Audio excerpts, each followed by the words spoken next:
ముఖ్యమంత్రి రేవంత్ రెడ్డి ఖమ్మం సభలో మాట్లాడుతూ తన రాజకీయ ఎదుగుదలకు ఖమ్మం గుండెకాయ లాంటిదని, బీఆర్ఎస్ అహంకార పాలనకు వ్యతిరేకంగా గతంలో పొంగులేటి చేరికతో వచ్చిన ఉప్పెనే కాంగ్రెస్ ను గెలిపించిందని అన్నారు. ఇచ్చిన మాట ప్రకారం తాము అసెంబ్లీ ఉప ఎన్నికల్లో మెజారిటీ సీట్లు సాధించామని, ప్రజలు బీఆర్ఎస్ ను మళ్లీ మొలకెత్తనీయకుండా కేసీఆర్ ను ఫామ్ హౌస్ కే పరిమితం చేశారని స్పష్టం చేశారు. రాబోయే ఎన్నికలు 2029 డిసెంబర్లో జరగవు, 2028 డిసెంబర్లో జరగవు, 2029 మే జూన్ మాసంలో మన శాసనసభ ఎన్నికలు జరుగుతాయి. తెలంగాణ రాష్ట్రంలో ఉన్న 17 పార్లమెంటు సీట్లు 26 పార్లమెంట్లుగా మారుతాయి. 119 ఉన్న శాసనసభ నియోజకవర్గాలు 182కు పెరుగుతాయి. ఈరోజు చెప్తున్నా, 182 శాసనసభ నియోజకవర్గాలలో 117 సీట్ల పైన గెలిచి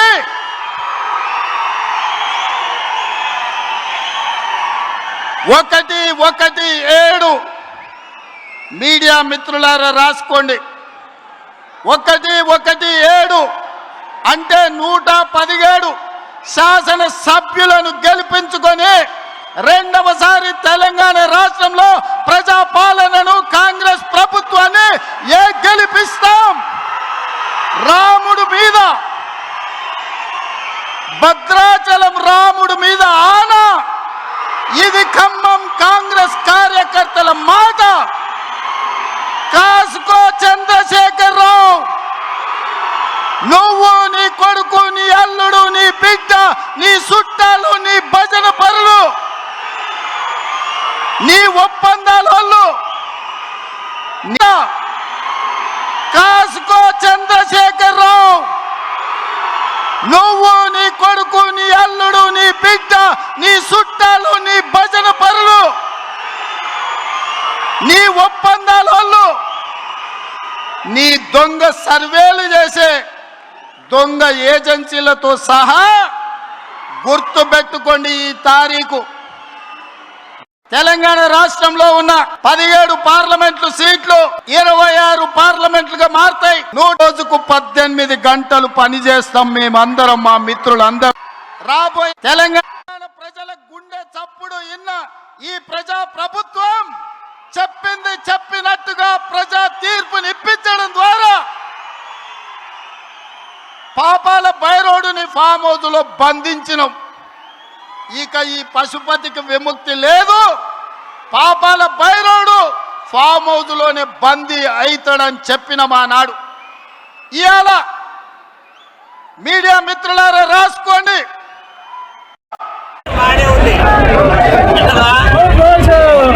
పెట్టాల్సిన భోజనం 1 గంట అయింది, అయినా ఫోన్లో భోజనాలు ఇంత నిర్లక్ష్యం అయిపోయింది. ఇది ఎంతవరకు సంభవం అయింది? ఒక్కనాడు మీటింగ్, రేపు ఒక్కనాడు టిఫిన్ లేవు, భోజనాలు లేవు. నీ కాంట్రాక్ట్ తీసుకున్నాడు రేపు ఒక్కడ మీటింగ్ రాదు. ఇప్పుడు 2 లక్షలు రుణమాఫీ ఇలా ఇచ్చినోడికి ఇచ్చిండు, 2 లక్షల పైన ఉన్నోడు కాపు చేసిండు. ఆ విరోధం చేస్తాడు. ఎవరికి న్యాయం చేస్తారు ఈ ప్రభుత్వం, ఎవరికి అన్యాయం చేస్తారు అనేది తెలియని విషయాన్ని ఎడబడుకుంటే పావాలు పడుకుంటే ఎడబడుకుంటే జనవరి టు జూను కరెక్ట్గా వేసేది. ఖమ్మం జిల్లాలో ఈ విషపు మొక్కను మళ్ళీ మొలకెత్తనీయమని ఈనాడు కొట్టేయడానికి విచ్చేసిన మా ఖమ్మం రైతాంగానికి మనస్ఫూర్తిగా నేను కృతజ్ఞతలు తెలియజేస్తున్నా. పేదల సంక్షేమం, రైతుల అభివృద్ధి కోసం ప్రజాప్రభుత్వం కట్టుబడి ఉందని, తొలి 2 ఏళ్లలో 71,000 ఉద్యోగాలు ఇచ్చి త్వరలో మరో 20,000 నోటిఫికేషన్లు ఇస్తామని మంత్రి పొంగులేటి శ్రీనివాసరెడ్డి తెలిపారు. రాబోయే 2 ఏళ్లలో రైతులకు మ్యాప్లతో కూడిన భూధార కార్డులు అందిస్తామని, అర్హులైన పేదలందరికీ ఇందిరమ్మ ఇళ్లు ఇవ్వడమే ప్రభుత్వ లక్ష్యమని స్పష్టం చేశారు. మీరు ఆశీర్వదించే ప్రభుత్వం నిరుద్యోగ యువతకి మొదటి 2 సంవత్సరాల్లోనే సుమారు 71,000 ఉద్యోగాలు ఇచ్చిన ప్రభుత్వం మీది. రాబోయే కొద్ది రోజుల్లో నాకు తెలిసి ఒక 17 నుంచి 20,000 ఉద్యోగాలు మళ్ళీ నోటిఫికేషన్ పిలవబోతున్నారు. మీది రాబోయే కొద్ది రోజుల్లో నాకు తెలిసి ఒక 17 నుంచి 20,000 ఉద్యోగాలు మళ్ళీ నోటిఫికేషన్ పిలవబోతున్నారు. అంతేకాదు ప్రతి కుటుంబాన్ని ఈ ఇందిరమ్మ ప్రభుత్వంలో సంక్షేమ కార్యక్రమాలే కాకుండా ఎక్కడ ప్రతి అంశం కుంటుపడకుండా ఈ ప్రభుత్వం నిరంతరము మీకోసం పనిచేస్తున్న ప్రభుత్వం. మాజీ ఎమ్మెల్సీ కవిత తీవ్ర ఫ్రస్ట్రేషన్తో మీడియా కోసమే మాట్లాడుతున్నారని మాజీ ఎమ్మెల్యే గండ్ర వెంకటరమణారెడ్డి మండిపడ్డారు. ఉద్యమకారుల మరణాలకు కారణమైన కాంగ్రెస్ ను ప్రశ్నించకుండా వదిలేయడం వెనుక ఆమెకు ఆ పార్టీతో ఏమైనా లోపాయకారి ఒప్పందం ఉందా అని ఆయన సంచలన ఆరోపణలు చేశారు. ఇవాళ అధికారంలో ఉన్న కాంగ్రెస్ పార్టీని ఎందుకు ప్రశ్నించారు అని గండ్ర ప్రశ్నించారు. గారు మాట్లాడినటువంటి మాటలు భారతదేశంలో చాలా రాజకీయ పార్టీలనే, ఒక భారత రాష్ట్ర సమితి లేదు, ఇటు బీజేపీ కాంగ్రెస్ అనేక రాష్ట్రాలలో అనేక రీజనల్ పార్టీస్ ఉన్నాయి. భారత రాజ్యాంగం ప్రకారం ఎన్నికల సంఘం ఇచ్చేటువంటి వెసులుబాటు ప్రకారం ఆ రోజు రాజకీయ పార్టీలకు విరాళాలను సేకరించుకునే అవకాశంలో భాగంగా భారత రాష్ట్ర సమితికి కొంత ఫండ్ రేజ్ చేయడం జరిగింది. అట్లనే కాంగ్రెస్ పార్టీ కూడా ఫండ్ రేజ్ చేసుకున్నది, బీజేపీ ఈరోజు ఉన్నది. నాకు కవిత గారు మాట్లాడితే ఆశ్చర్యం కలిగించిన అంశం ఏంటంటే, భారతదేశంలో ఏ రాజకీయ పార్టీ ఫండ్స్ కలెక్ట్ చేయనట్టు, ఫండ్స్ అకౌంట్లో డబ్బులు లేనట్టు, భారత రాష్ట్రం అకౌంట్లోనే ఉన్నట్టు మాట్లాడుతూ ఉన్నది. ఇది కేవలం ఆమెకు ఉండేటువంటి ఒక రకమైనటువంటి ఫ్రస్ట్రేషన్లో మాట్లాడుతున్నది. ఆమె ఏదో టీఆర్ఎస్ అని పార్టీ పెట్టుకున్నదని, దానికి ఏదో పేరు రాకుండా మీ మీద అడ్డుపడ్డామనేటువంటి ఒక రకమైనటువంటి ఫ్రస్ట్రేషన్లో మాట్లాడుతున్నది. మాకు ఆ పార్టీ పేరుకు మాకు ఎలాంటి సంబంధం లేదు. ఆమె ఏది మాట్లాడినా ఈరోజు కాంగ్రెస్ పార్టీ ఉద్యమకారుల గురించి కూడా మాట్లాడింది. ఏమన్నది? ఉద్యమకారులకు డబ్బులు ఇస్తా. ఆనాడు భారత రాష్ట్ర సమితి అధికారంలో ఉన్నప్పుడు కేసీఆర్ గారు ఈ రాష్ట్రంలో ఉండేటువంటి అమరవీరుల కుటుంబాలను గుర్తించి ఆ రోజు 800 మందిని గుర్తించి వారికి ప్రతి కుటుంబానికి ఆర్థిక సహకారంతో పాటు ఉద్యోగ అవకాశాన్ని కూడా కల్పించినటువంటి చరిత్ర ఆనాడు ఉన్నది. మరి ఇంకా ఎవరైనా ఉంటే కూడా మరి ఇప్పటికి కూడా ప్రభుత్వాలు ఇస్తామని చెప్తున్నాయి. గతంలో కూడా కేసీఆర్ గారు వెల్కమ్ చేసిండ్రు. గతంలో మీటింగ్ పిలిస్తే కూడా ఈ పార్టీ నుంచి కూడా 2 డెలిగేట్స్ను పంపించడం జరిగింది, ప్రతినిధులు పంపడం. ఇప్పటికి కూడా ఉంటే ఇవ్వచ్చు. కానీ ఈరోజు ఆమెకు ఎంతసేపు ఇటు బీఆర్ఎస్ఏ కనబడుతున్నది. కానీ తెలంగాణ ఉద్యమంలో అమరులు కావడానికి ఆనాడు డిసెంబర్ 9 నాడు కనుక స్టేట్మెంట్ ఇచ్చిన అనుగుణంగా తెలంగాణ స్టేట్ ఫార్మేషన్ అయి ఉంటే ఇంతమంది చనిపోయే వాళ్ళ. కాంగ్రెస్ పార్టీని ప్రశ్నించడానికి మరి ఆమెకు ఎందుకు మనసు రావడం లేదో, ఎందుకు నోరు రావడం లేదో అర్థమైతే లేదు.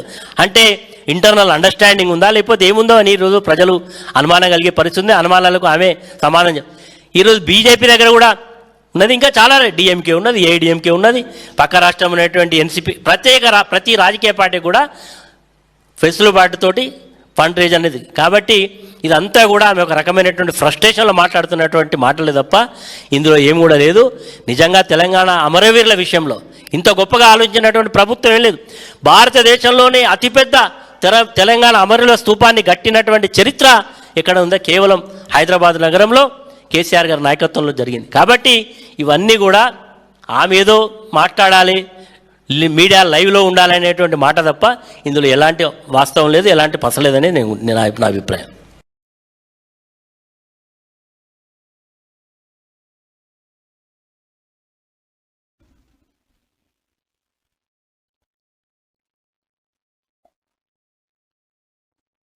AP deputy CM Pawan Kalyan ను హిందువులను కించపరిచారనే ఆరోపణలతో యూఏపీఏ కేసు నమోదైన ప్రశ్న రావణ్ కు వైసీపీ, సిపిఐ, సిపిఎం పార్టీలు మద్దతుగా నిలిచాయి. ప్రజలను డైవర్ట్ చేయడానికే ప్రభుత్వం ఈ రాజకీయ కుట్రకు పాల్పడుతోందని సిపిఐ నారాయణ విమర్శిస్తూ రావణ్ పై పెట్టిన ఉపా కేసును వెంటనే ఉపసంహరించుకోవాలని డిమాండ్ చేశారు. ప్రజలను డైవర్ట్ చేసేందుకే రావణ్ పై రాజకీయ కుట్ర జరుగుతోందని ఆరోపించారు. వైసీపీకి సంబంధించినటువంటి వ్యక్తి మా పార్టీకి మేము డబ్బులు ఇచ్చి పనిచేస్తున్నాం అని చెప్తున్నారు. మీరు కనుక ఈ మొత్తం ఈ జరిగినటువంటి సంఘటన కనుక మనం పరిశీలించినట్లయితే తెలుగుదేశం పార్టీ వాళ్ళు ఎక్కడ కేసులు పెట్టలే అతని మీద. తెలుగుదేశం పార్టీ వాళ్ళు ఎక్కడ కూడా పోలీస్ స్టేషన్కి వెళ్ళి దాడులు చేయలే. తెలుగుదేశం పార్టీ ఎక్కడ కూడా అతని గురించి కానీ అతను సోషల్ మీడియాలో కానీ రావణ్ చెడ్డవాడనో లేకపోతే అతని గురించి ఎక్కడ కూడా విమర్శలు చేయట్లా. ఎవరయ్యే చేసేదంటే తెలుగుదేశం పార్టీకి సంబంధించినటువంటి పేటిఎం బ్యాచ్ మీడియా, ఏది ఏబిఎన్, TV5, మహా న్యూస్, అదేవిధంగా యూట్యూబ్ ఛానల్స్ కొన్ని ఉన్నాయి తెలుగుదేశం పార్టీకి, అవి చేస్తున్నాయి. ఎందుకంటే మరి బిఆర్ నాయుడు గారిని బ్రోకర్ గార్డ్ అని చెప్తాడు ప్రశ్న రావణ్. అదేవిధంగా ఏబిఎన్ రాధాకృష్ణని అమ్మనా బూతులు తిడతాడు, ఒకరిని బ్రోకర్ అని, ఒకడు లోఫర్ అని. ఆ పౌడర్ డబ్బా మన మహా న్యూస్ అయితే కనుక శాంతం ముఠాకోర్ అని చెప్పి రకరకాలుగా వాళ్ళని విమర్శిస్తాడు. అంతకన్నా ఎక్కువ స్థాయిలో పవన్ కళ్యాణ్ విమర్శిస్తాడు. కాబట్టి జనసేన అతని మీద దాడులు, కేసులు పెట్టాలని చెప్పి నిర్ణయం తీసుకుంది. మరి ఈ బూతులు తిట్టించుకునేటువంటి ప్రశ్న రావడంతో బూతులు తిట్టించుకునేటువంటి తెలుగుదేశం పార్టీ అనుకూల మీడియా అతని మీద వీడియోలు రిలీజ్ చేసి అతను ఏదో రకరకాలైనటువంటి కార్యక్రమాల్లో పాల్గొన్నాడని చెప్పి తప్పుడు వార్తల్ని వండి వార్చి అదేమంటే వైఎస్ఆర్ కాంగ్రెస్ పార్టీకి రుద్దే ప్రయత్నం చేస్తుంది. దీంట్లో రావణ్ అనేటువంటి వ్యక్తి తెలుగుదేశం పార్టీకి, లోకేష్ కి, బాలకృష్ణకి, చంద్రబాబుకి కూడా అనుకూలంగా ఉంటాడు. ఎక్కడ ఒక మాట కూడా మాట్లాడు. కాబట్టి తెలుగుదేశం పార్టీ కాముగా ఉంది. వీళ్ళందరూ కూడా అతని మీద మరి దాడి చేసేటువంటి కార్యక్రమం. అదేవిధంగా గతంలో మేము అధికారంలో ఉండగా జగన్మోహన్ రెడ్డి గారి మీద కూడా అనేక రకాలైనటువంటి విమర్శలు చేశాడు. మేము ప్రతిపక్షంలోకి వచ్చినా కూడా మా మీద విమర్శలు చేశాడు. ఏదేమైనప్పటికీ మేమైతే కనుక ఈ రకంగా అణిచివేయాలన్నటువంటి ప్రయత్నం చేయలేదు. చంద్రబాబు నాయుడు కూటానికి రోజులు దగ్గర పడి, ఎందుకంటే మాది గొడ్ల పార్టీ అని చెబుతాడు, ఆయన చెబుతాడు, వాళ్ళ అబ్బాయి చెబుతాడు. కేబినెట్ మీటింగ్ అనగానే ఏదో చంద్రబాబు నాయుడు గారు ఇచ్చినటువంటి హామీలు చాలా వరకు నెరవేర్చలేదు. దీనిలో అయినా నెరవేరుస్తారేమో. ఆడబిడ్డ నిధి, నిరుద్యోగ భృతి, 50 ఏళ్ళకి పెన్షను, ఇంతవరకు ఏం పెన్షన్లు ఇవ్వలేదు. కొత్తగా ఉన్నటిని కట్ చేస్తున్నారు.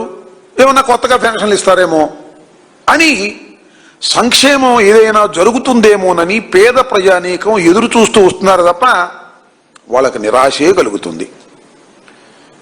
కాస్త ఉత్సాహంగా ఎవరికంటే పోర్టులు కేటాయిస్తేనో, భూములు కేటాయిస్తేనో, తన బినామీదారులు వాళ్ళు కాసు కూర్చుంటున్నారు. ఏం జరిగిద్దా, దీనిలో మనకేమన్నా భూములు కేటాయిస్తారేమో, ఎగరేసుకుపోదామనే వాళ్ళ కోసం మాత్రమే ఇది జరిగేటటువంటి విషయంగా చాలా స్పష్టంగా కనిపిస్తూ ఉంది. ఈ కేబినెట్లో ఇలాంటి సంక్షేమ కార్యక్రమాల సంగతి పక్కన పెట్టి రెడ్ బుక్ రాజ్యాంగం ఎలా అమలు చేయాలి, లేదు రాజకీయ కక్షలు ఎలా తీర్చుకోవాలి. చాలా ఆశ్చర్యం వేసింది నాకు ఇవాళ. డీజీపీ గారు వెళ్ళి సోషల్ మీడియా మీద ప్రజెంటేషన్ ఇచ్చారట మొత్తం టోటల్గా. అంటే ఇవాళ సోషల్ మీడియాతోనే ఈ రాష్ట్రానికి, ఈ దేశానికి ప్రమాదం, కనవ ఏం పడలేదు అనేటువంటి పద్ధతులు వ్యవహరిస్తున్నారు. అంతేకాదు ఒక టాస్క్ ఫోర్స్ పెట్టారంట సోషల్ మీడియా మీద, సోషల్ మీడియా పోస్టింగ్ల మీద. చంద్రబాబు నాయుడు గారు అంటారు, వ్యక్తిత్వ హననాన్ని చేసేటటువంటి సోషల్ మీడియా పోస్టింగుల్ని, సోషల్ మీడియాని మేము అరికట్టేస్తాం. అసలు నీకన్నా వ్యక్తిత్వ హననం చేసేటటువంటి వారు ఎవరున్నారు చెప్పమని అడుగుతా ఉన్నా. ఈ రాష్ట్రంలో మాట్లాడితే చంద్రబాబు నాయుడు గారు జగన్మోహన్ రెడ్డి గారిని, వైఎస్ఆర్ కాంగ్రెస్ పార్టీని, జగన్మోహన్ రెడ్డి గారి కుటుంబాన్ని వ్యక్తిత్వ హననం చేయడానికి తప్ప ఏమీ మాట్లాడలే. ఈ మధ్యన పాలసీ మ్యాటర్ ఏం మాట్లాడలా. జగన్మోహన్ రెడ్డి గారిని వ్యక్తిత్వ హననం చేసేటటువంటి కార్యక్రమాలు చేస్తున్నారు. అంతేకాకుండా అసలు సోషల్ మీడియాలో చంద్రబాబు నాయుడు గారు పెయిడ్ ఆర్టిస్టులను పెట్టి వీడియోలు చేస్తున్నారు. చూశారుగా మీరు అందరూ. నాలాగా ఓ డ్రెస్ వేసుకుంటాడు గడ్డం పెట్టుకుని, దానిలో వైసీపీ కండవ వేసుకుంటాడు, రోజా గారి లాగా, జగన్మోహన్ రెడ్డి గారి లాగా పెయిడ్ ఆర్టిస్టులు పట్టుకొచ్చి వాళ్ళ చేత సోషల్ మీడియాలో చేయించి వ్యంగ్యంగా ఇన్సల్ట్ చేసే విధంగా, సుమారుగా బూతులు మాట్లాడే విధంగా పెట్టి అవి పెట్టి ఆనందపడుతున్నాడు చంద్రబాబు నాయుడు గారు. దీనికి ఏం చెప్తావా చంద్రబాబు నాయుడు గారు అంటే దానికి ఏం చెప్పడు. అంతేకాదు ఏదో దించుతున్నారు ఈ మధ్యన. నన్ను, నానిని, ఇద్దరు నానీల్ని, జగన్మోహన్ రెడ్డి గారిని, అప్పుడు కూడా తృప్తిగా లేదు. అవి పెట్టి అవి వీడియోలు పెడుతున్నారు సోషల్ మీడియాలో వారి అకౌంట్స్ నుంచి. తర్వాత ఈ కూటమి ప్రభుత్వం అధికారంలోకి వచ్చిన తర్వాత మాత్రం వైసీపీ వాళ్ళ మీద, న్యూట్రల్స్ మీద ఎవరైనా ప్రభుత్వానికి వ్యతిరేకంగా సోషల్ మీడియాలో మాట్లాడితే వారి మీద తప్పుడు కేసులు పెట్టేటువంటి కార్యక్రమం చేస్తున్నారు. ఎన్నండి 1549 సోషల్ మీడియా కేసులు పెట్టారు. వైఎస్ఆర్సీపీ మీద కానివ్వండి, లేకపోతే తెలంగాణ ఈ మధ్యన పట్టుకొచ్చారు కదా అలాంటి వారి మీద కానివ్వండి, కొమ్మినేని శ్రీనివాస్ గారి మీద కానివ్వండి, ఇలా తప్పుడు కేసులు పెట్టి దీనిలో 1344 మందిని అరెస్ట్ చేశారు సోషల్ మీడియా. ఇప్పుడు టాస్క్ ఫోర్స్ అంట, కొత్తగా టాస్క్ ఫోర్స్ చేశారంట ఈ రాష్ట్రంలో సోషల్ మీడియా మీద యాక్షన్ తీసుకోవడానికి. మరి ఎందుకు సోషల్ మీడియా అంత భయం ఏంటి? మొత్తం టోటల్గా మీడియా మొత్తాన్ని ఆంధ్రప్రదేశ్లో ఉన్నటువంటి TV5, ఈనాడు, ఆంధ్రజ్యోతి, ఇంకా అది మహా టీవీ, అది ఇవన్నీ కలిసి మొత్తం టోటల్గా గిప్పులు పెట్టుకున్నారు. 70%, మోర్ దెన్ 70% రెగ్యులర్ మీడియా మీరు ఏం చెప్తే అదే మాకు వ్యతిరేకంగా చెప్పించడం, లేనిపోని అన్ని దానిలో చెప్పించడం. ఈ సోషల్ మీడియా వచ్చేసింది కదా, సోషల్ మీడియాలో వాస్తవాలు బయటకు వస్తున్నాయి కొన్ని సందర్భాల్లో. మీరేమో నెగిటివ్గా మాకు చెప్పే కార్యక్రమం చేస్తున్నారు. సోషల్ మీడియా అంటే భయం ఇవాళ ఎక్కడ వాస్తవాలు బయటకు వచ్చేస్తున్నాయో అనేటువంటి ఉద్దేశంతో ఇవాళ సోషల్ మీడియా మీద యాక్షన్ తీసుకోవాలనేటువంటి ఉద్దేశంతో మా మీద కేసులు పెట్టడానికి ఒక టాస్క్ ఫోర్సు ఇవన్నీ పెడుతున్నారు. నాకు తెలియకడుతాను ఇన్ని టాస్క్ ఫోర్సులు పెడుతున్నారు, ఇంత అన్యాయం అక్రమం చెప్తున్నారు. దీనికోసం డీజీపీ గారు క్యాబినెట్ సమావేశంలోకి వచ్చి ఆయన ప్రజెంటేషన్ ఇవ్వటం. తెనాలి సీఐ రాములు నాయక్ పెళ్లి చేసుకుని మోసం చేశాడంటూ ఒక మహిళ గుంటూరు ఎస్పీకి ఫిర్యాదు చేసింది. వ్యక్తిగత వీడియోలతో బెదిరిస్తూ 30 లక్షల రూపాయలు ఇచ్చి వదిలించుకోవాలని చూస్తున్నాడని ఆమె ఆరోపించింది. ఈ ఫిర్యాదుపై స్పందించిన ఉన్నతాధికారులు సీఐని ఇప్పటికే సస్పెండ్ చేశారు. తనకు ప్రాణహాని ఉందని వ్యక్తిగత వీడియోలను సోషల్ మీడియాలో పెడతానంటూ బెదిరింపులకు పాల్పడుతున్నాడని చెప్పింది. ఇటీవల పల్నాడు సీఐ వ్యవహారం సైతం హాట్ టాపిక్ గా మారిన సంగతి తెలిసిందే. ఆమె ప్లాన్ ప్రకారం కిందకి పిలిచింది వాళ్ళ ఇంట్లోకి. అంటే ఈయన పెంట్ హౌస్లో ఉంటారు, పైన కింద ఫ్లోర్లో ఆమె ఉంటుంది. అంటే ఒకటే ఇంట్లో ఉన్నది సార్. కిందకి పిలిచారు, అక్కడ ఆమె గొడవ చేసింది. బయటికి రాకుండా తలుపుకి అడ్డం నించింది సార్. ఈయనకి ఫోన్ చేసింది సార్కి. ఇంకా ఈయన వచ్చి ఆ పాపను నెట్టేసి నన్ను కొట్టారు సార్. మెట్ల మించి లాక్కుంటే పైకి తీసుకెళ్లారు. తీసుకెళ్లిన తర్వాత ఆమె వచ్చి గొడవ చేసింది. ఇద్దరు కలిసి ఆమె కాలు పట్టుకొని నేను సారీ చెప్తే తప్ప ఆమె ఊరుకోద్దు, లేకపోతే ఆమె ఆఫీసులోకి వెళ్ళి కంప్లైంట్ చేసి నా జాబ్ పోయిద్ది అని చెప్తే నేను ఆమె కాలు పట్టుకొని సారీ చెప్పాను సార్. అయినా ఆమె బాగా గొడవ చేసింది సార్. ఆ తర్వాత నుంచి ఆయన ఇల్లు ఖాళీ చేస్తానని చెప్పారు సార్. కానీ హోటల్లో ఉండి రోజు ఆమె ఇంటికి వెళ్తాడు సార్. వాళ్ళు ఒక 4-5 గ్రూప్ ఉన్నారు సార్ లేడీస్. వాళ్ళందరితో కలిసి ఈయన ఫంక్షన్లకు వెళ్ళడం. అదేమంటే వాళ్ళు వైఫ్ అండ్ హస్బెండ్ అని చెప్పి మా ఇద్దరితో పాటలు పాడిచ్చారు, వీడియోలు తీశారు. ఆ వీడియోలన్నీ ఆఫీసర్లకు ఇస్తే ప్రాబ్లం అవుతుంది అని చెప్తున్నారు సార్. ఓన్లీ తెనాలి రాగానే నేను ఎందుకు వేధిస్తాను సార్? అదేమంటే నేను వచ్చి ఆఫీసర్లకి నువ్వు వేధిస్తున్నావు అని చెప్పి చెప్తాను అని చెప్తున్నాడు సార్. ఆయన నన్ను వదిలేకపోతే సూసైడ్ నోట్ రాసి ఒకటి నాకు పంపించాడు సార్. నా చావుకి నువ్వే కారణమని జైలుకి పంపిస్తానని. ఇంతగా వేధించే అంత అవును సార్, నా దగ్గర ఆ సూసైడ్ నోట్ కూడా ఉంది, మీకు సబ్మిట్ చేస్తాను. ఇంతగా వేధించే అంతగా నేనేం చేశానో నాకు తెలియదు సార్. ఆ రాసినప్పుడు కూడా నేను అదే చెప్పాను సార్, మీ లవర్ని నిన్ను జైలు వేస్తారు, నన్ను ఎందుకు వేస్తారండి అని. సో నేను ఆఫీసర్ల దగ్గరికి వెళ్ళినా నన్ను ఏం చేయరు అని చెప్పారు సార్. ఇక్కడ అలా లేదు. ఎవరు తప్పు చేసినా ఆఫీసర్లు చాలా భయంకరంగానే రియాక్ట్ అవుతున్నారు.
సరిపోయా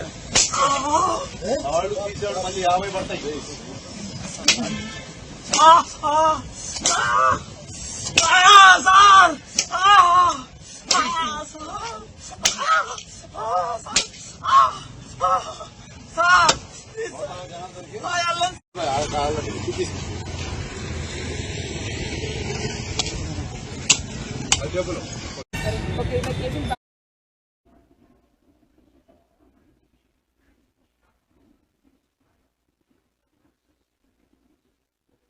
ఉండవల్లి పెనుమాక ఘటనలపై గుంటూరు ఎస్పీకి వినతి పత్రం ఇచ్చేందుకు అపాయింట్మెంట్ ప్రకారం వెళ్తే ఆయన అందుబాటులో లేకపోవడం దురదృష్టకరం.